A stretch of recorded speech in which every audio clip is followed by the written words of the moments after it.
But the things that will stay the same over 10 years, hopefully the approach will stay the same. And then the other thing I would advise any entrepreneur or large business or large organization, like a government organization, is you need to identify your big ideas. And there should only be 2 or 3 of them.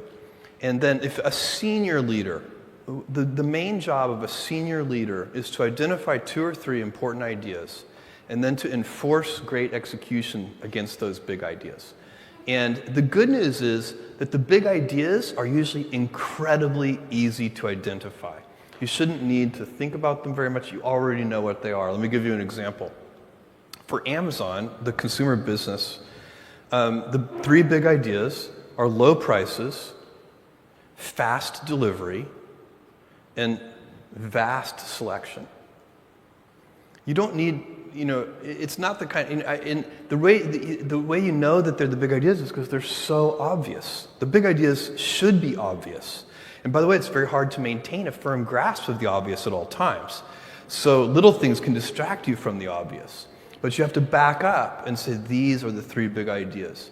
How do we always deliver things a little faster? How do we always reduce our cost structure so that we can have prices that are a little lower? And the good thing about these big ideas is they will be stable in time. So I know for a fact that 10 years from now, customers are still going to like low prices. No matter what happens with technology and everything else, no matter what happens, people are going to like faster delivery. It is impossible for me to imagine a scenario where 10 years from now, a customer comes to me and says, Jeff, I love Amazon. I just wish you delivered a little more slowly. This is so inconceivable that you can have great conviction as a leader to continue to put energy into driving speed of delivery.